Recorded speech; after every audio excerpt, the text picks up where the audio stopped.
What up? We're back in the studio. We got a special guest. We got college basketball spotlight. We're doing a little something different today, but we're going to spotlight an NAIA program, Missouri Baptist, and their head coach. Just got Hoop Dirt Coach of the Week last week. Has won 8 games in a row in conference play. Has won 11 of the last 12. Missouri Baptist head coach Preston Ingram. What up, P? How you doing, man? What up? What up? What up, man? I appreciate you having me on, man. It's a blessing Yeah, to have this opportunity to get on here and speak with you and be part of all the coaches list you've had on here, man. It's a blessing. So I'm humbled by all means. Yeah, it's exciting, man. We're glad to do it. You know, we want to shine light on all the levels, man. There's a lot of great stories and a lot of great coaching going on beyond just what we see on Sports Center. So that's why we have the All Access Network. But we're excited to talk about your squad. You've won 8 of your last conference. You're all 8 of your conference games. You won 11 of the last 12. Talk about this team. Talk about this run. Talk about a little bit what's going on there in Missouri.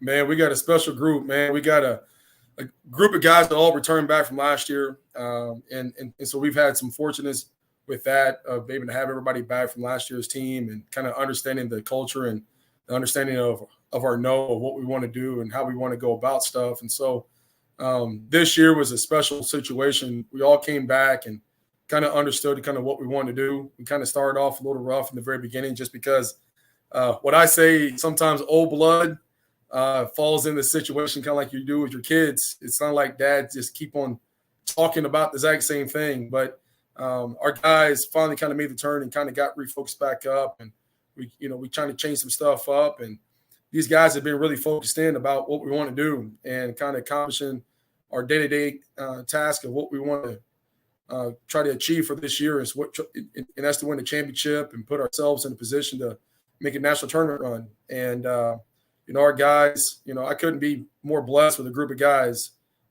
These guys that come in every day and be everyday guys. Our slogan is win the day, and we talk about it religiously. I'm not big about trying to get down the line, but staying true in the moment and trying to do something today that you didn't do yesterday, so improve us for tomorrow. And our guys have really bought into that. And, every day, no matter what we do, we try to counter everything, whether it's good or bad, about growth. And so, this little run that we've been going on right now is all due to our players buying into the process. We're very player-led, and our guys are just taking the reins and running with it right now, and hopefully we can kind of continue it.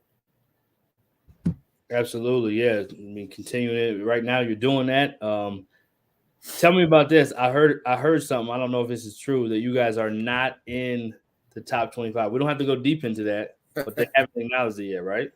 We're not. At 16-4, 8-0 in the conference, we're one of only teams that's undefeated in their league. We've won 11 of the last 12, and we're not. I know there's a lot of good programs out there, but we feel like we're just as good as anybody. I mean, we've had top 25 wins since I've been here, and even this year we've competed with some of the top tier teams in Division II and Division I. We've won 13 of our 16 games by double digits. And I feel like our program and our guys are deserving to be able to get recognition of being in the top 25. But, at the end of the day, we got to continue to work and continue to prove the fact, and just keep moving the needle. That's what we talk about is if you're not going to get the respect right now, move the needle to where you have to be to get the respect. Yep. And if we keep our head down and keep pushing the way we're supposed to, ultimately the respect comes. I know there's a lot of programs that know about us. We feel like we're playing really good basketball, just as good as anybody. We feel like we should be, honored in that top 25. But if it's not there, the way you prove it is continue to move the train and continue to move the needle and continue to win.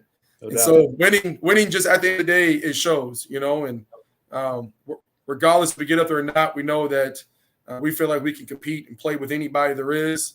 We're not afraid to get on the road and go play anybody. And so, but we do want the respect of what we want to do. But at the same time, though, we got to be able to earn respect and be able to get that stuff done. And hopefully this next poll comes out, we'll be able to get some sort of respect in that part. No doubt.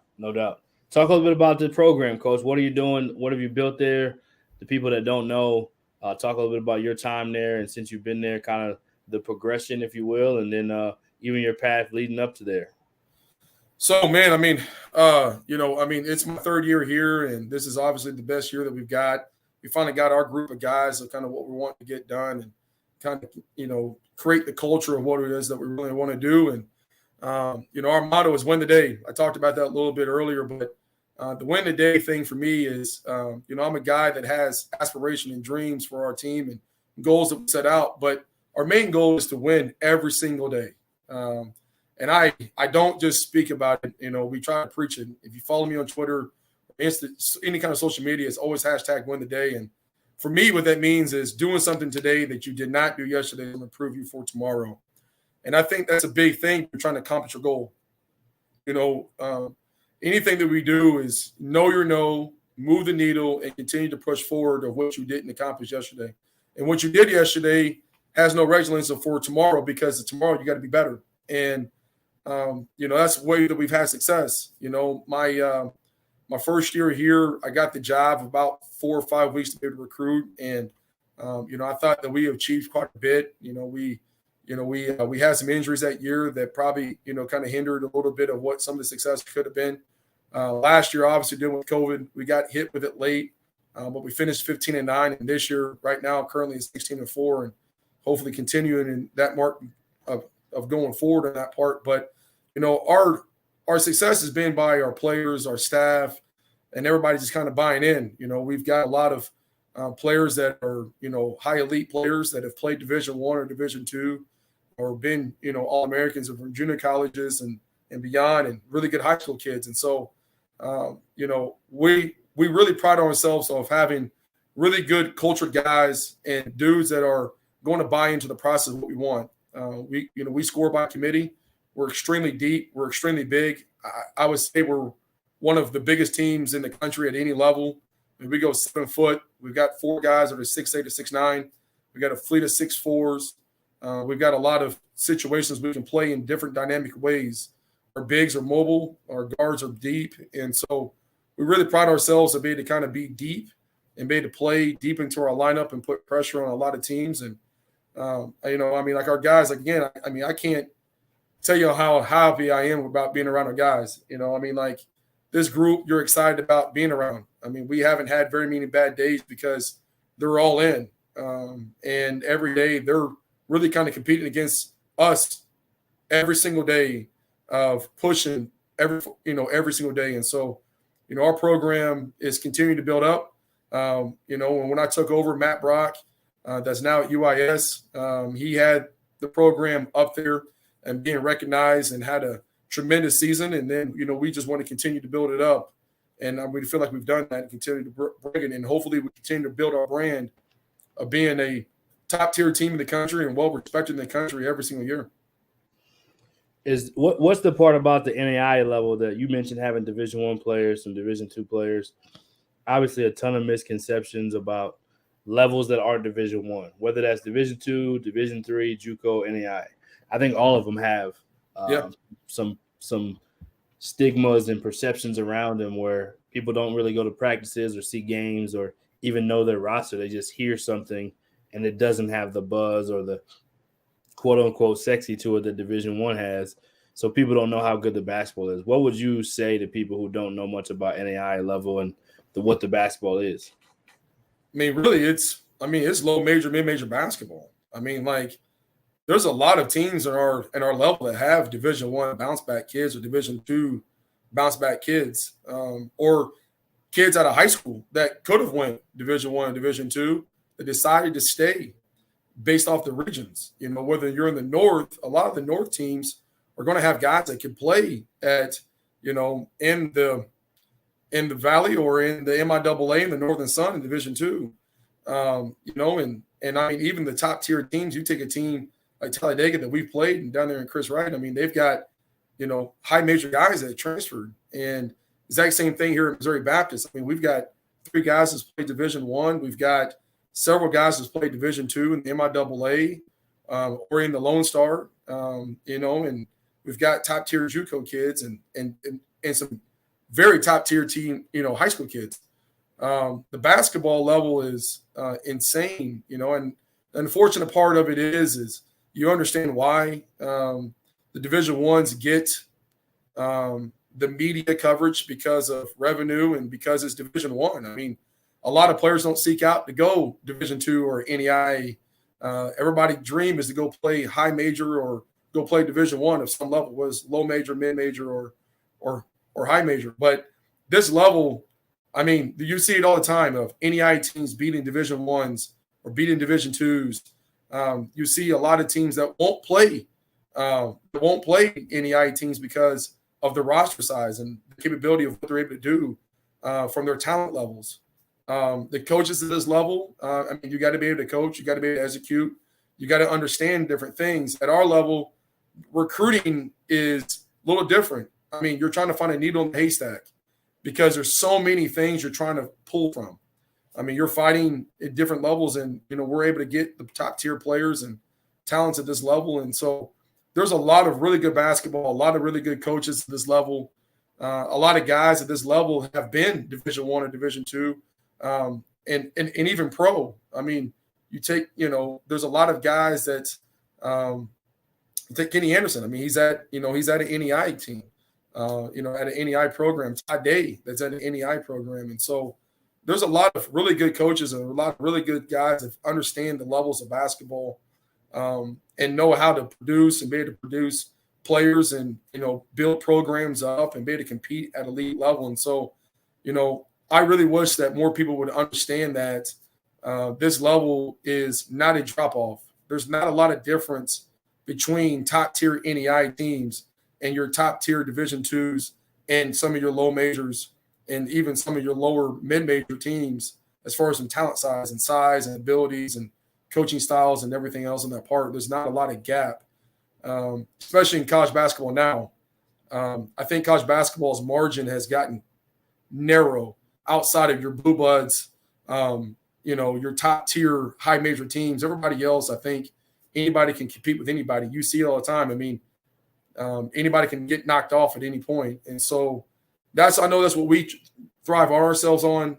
That's what I try to pride myself off of, my past experiences at being at different levels, is bring that here and make this as an elite program as we can. We try to be a low major Division I here at Missouri Baptist and try to compete the exact same way that we would if we was at that level. No doubt. Yeah, I think most people have a big misconception player-wise, and then even just like the operational side or even the basketball side. It's like college basketball at the highest levels of whatever tier you're in, right? Yeah. There's a winning formula. There's winning habits. There's a winning picture, a winning makeup.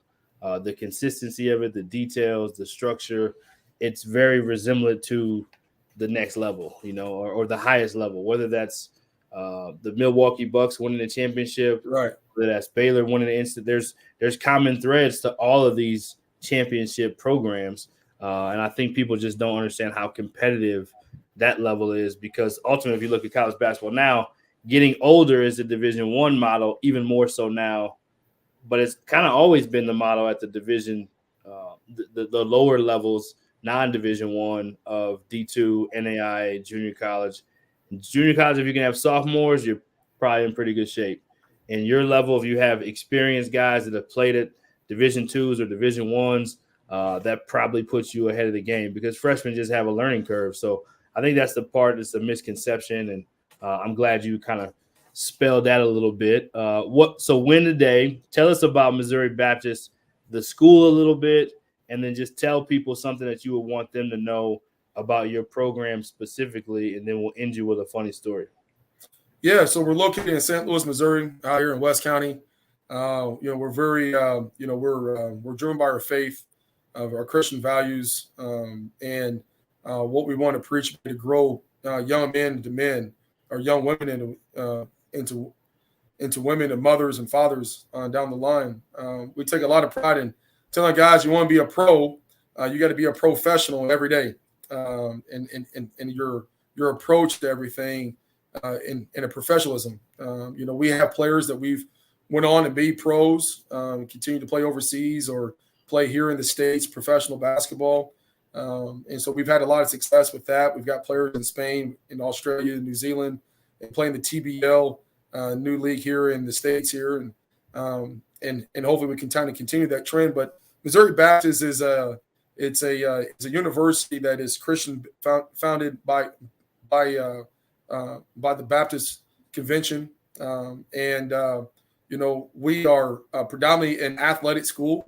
We're about 85% athletics here, and all of our athletic departments here are very successful. Our women's volleyball team just won 2 national championships back to back. Because of COVID, it actually happened in the exact same calendar year, which is crazy. I don't know if that's ever going to happen again, and hopefully it never happens because of COVID. We're about done with COVID, but our program from top to bottom is we've had a lot of success. Like I said, we've moved players to be professionals. We've moved players to be successful in professionalism in business.